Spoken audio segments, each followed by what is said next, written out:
Mi nombre es Stephanie Gabriela España Nuncio, del curso de Estrategias de Comunicación Lingüística, sección 17. Don Quijote de la Mancha, capítulo 9,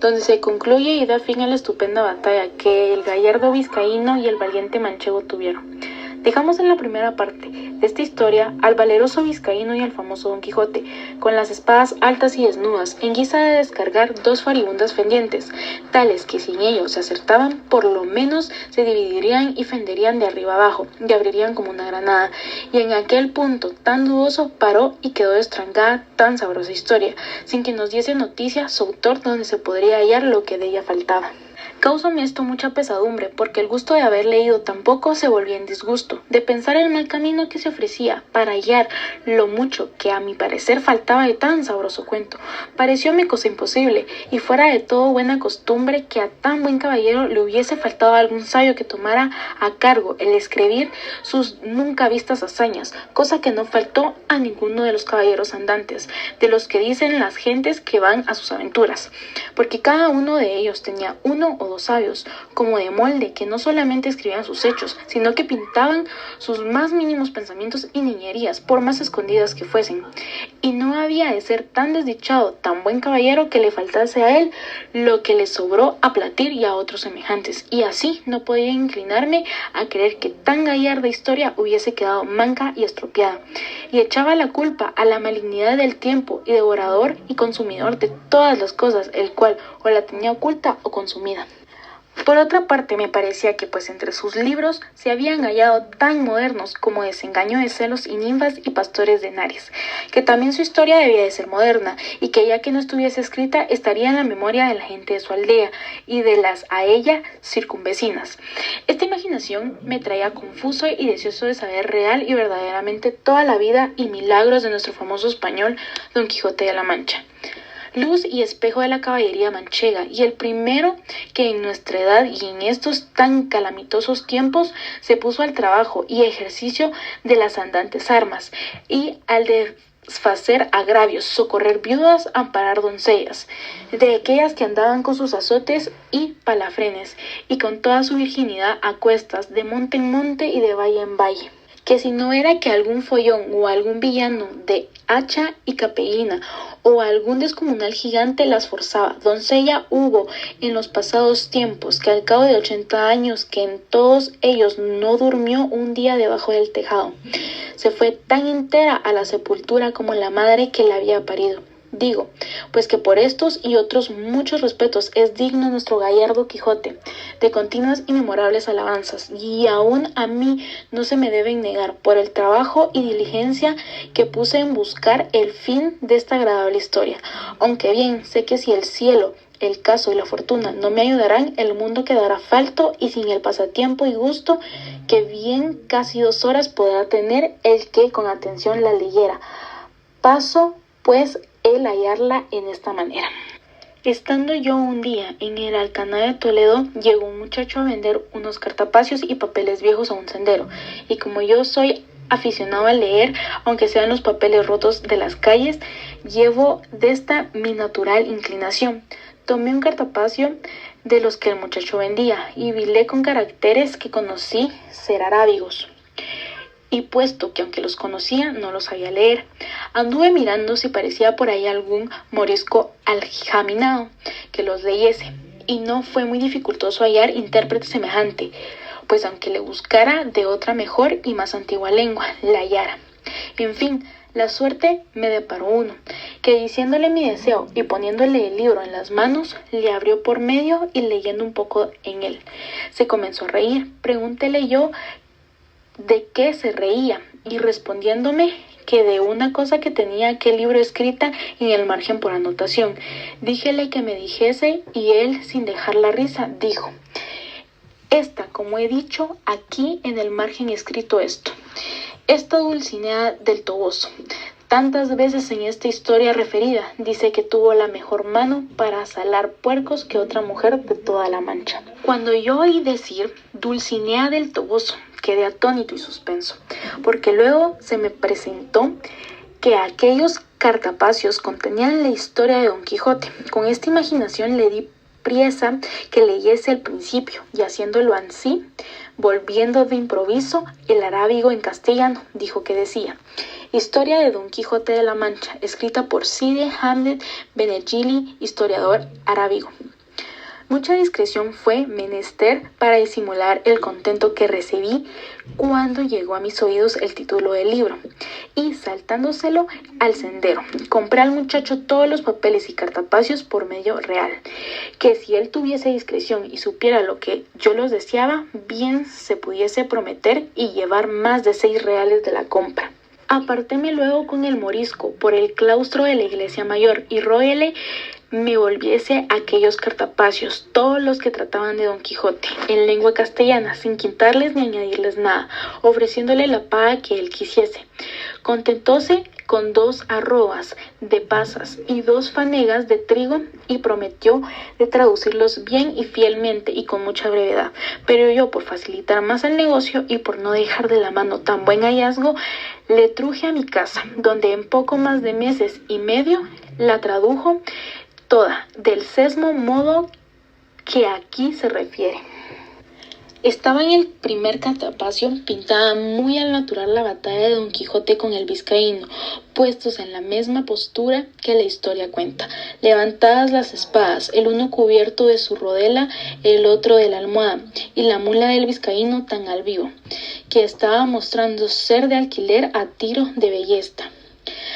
Tenía a los pies escritos el vizcaíno un título que decía Don Sancho de Azpeitia, que sin duda debía de ser su nombre, y a los pies de Rocinante estaba otro que decía Don Quijote. Estaba Rocinante maravillosamente pintado, tan largo y tendido, tan atenuado y flaco, con tanto espinazo, tan ético, confirmado, que mostraba bien al descubierto con cuánta advertencia y propiedad se le había puesto el nombre de Rocinante. Junto a él estaba Sancho Panza,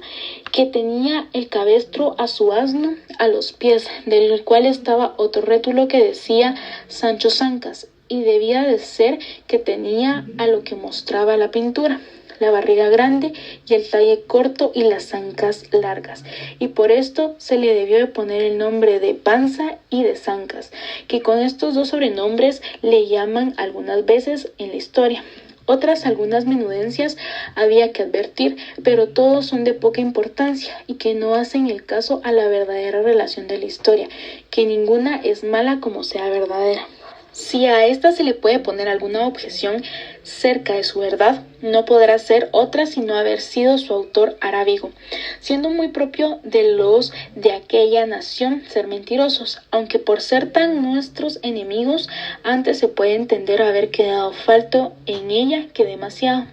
Y así me parece a mí, pues cuando pudiera y debiera extender la pluma de las alabanzas de tan buen caballero, parece que la industria las pasa en silencio. Cosa mal hecha y peor pensada, habiendo y debiendo ser los historiadores puntuales, verdaderos y no nada apasionados, y que ni en el interés, ni en el miedo, el rencor, ni la ficción no les haga torcer el camino de la verdad, cuya madre es la historia, emula del tiempo, depósito de las acciones, testigo de lo pasado, ejemplo y aviso de lo presente, advertencia de lo porvenir. En esta sé que se hallará todo lo que se acertaré a desear en la más apacible, y si algo bueno en ella faltaré, para mí tenga que fue por culpa del galgo de su autor, antes que por falta del sujeto. En fin, su segunda parte, siguiendo la traducción, comenzaba de esta manera: puestas y levantadas en alto las cortadas espadas de los 2 valerosos y enojados combatientes, no parecía sino que estaban amenazando al cielo, a la tierra y al abismo. Tal era el denuedo y contiente que tenían, y el primero que fue a descargar el golpe fue el colérico vizcaíno, el cual fue dado por tanta fuerza y tanta furia, que a no volverse la espada en el camino, aquel solo golpe fuera bastante para dar fin a su rigurosa contienda y a todas las aventuras de nuestro caballero, más la buena suerte que para mayores cosas le tenía guardado. Torció la espada de su contrario, de molde que aunque la acertó en el hombro izquierdo, no le hizo otro daño que desarmarle todo aquel lado, llevándole de camino gran parte de la celada, con la otra mitad de la oreja, que todo ello con espantosa ruina vino al suelo, dejándole muy maltrecho. Válame Dios, ¿y quién será aquel que buenamente pueda contar ahora la rabia que entró en el corazón de nuestro manchego viéndose parar de aquella manera? No se diga más, sino que fue de manera que se alzó de nuevo en los estribos y apretando más la espalda en las dos manos, con tal furia descargó sobre el vizcaíno, acertándole de lleno sobre la almohada y sobre la cabeza, que sin ser parte tan buena de fasta, como si cayera sobre él una montaña. Comenzó a echar sangre por las narices, y por la boca, y por los oídos, y a dar muestras de caer de la mula abajo, de donde cayera sin duda si no se abrazara con el cuello.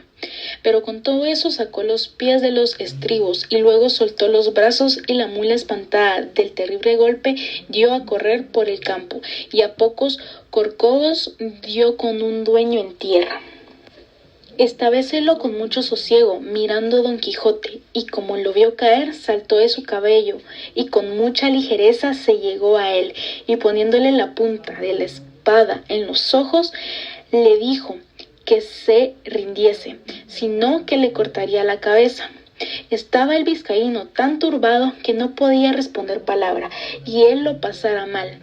Según estaba ciego Don Quijote, si las señoras del coche, que estaba entonces con gran desmayo, había mirado la pendencia, no fuera a donde estaba y le pidiera con mucho encarecimiento le hiciese tan gran merced y favor de perdonar la vida de aquel su escudero, a lo cual Don Quijote respondió con mucho entorno y gravedad.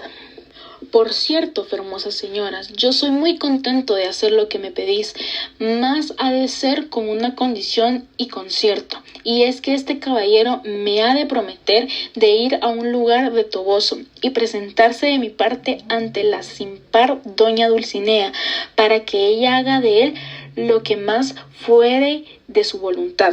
Las temerosas y desconsoladas señoras, sin entrar en cuenta de lo que Don Quijote pedía y sin preguntar quién Dulcinea fuese, le prometieron que el escudero haría todo aquello de su parte le fuese mandado. Pues en fe de esa palabra yo no le haré más daño, puesto que me lo tenía bien merecido. Comentario formal. El texto me pareció muy interesante y me dejó un pequeño mensaje, que es seguir buscando hasta encontrar lo que quiero, ya que en este texto cuentan cómo no pudo terminar de leer la historia de Don Quijote y siguió buscando, y en esos cartapacios que él compró logró encontrar la historia de Don Quijote y logró terminar de leerla. 3 palabras novedosas o importantes del capítulo. Número 1. Caballero. Hombre que se comporta con distinción, nobleza y generosidad. 2. Cartapacio. Cuaderno para escribir o tomar apuntes. 3. Batalla. Acción o conjunto de acciones ofensivas encaminadas a la obtención de un objetivo. Muchas gracias por su atención.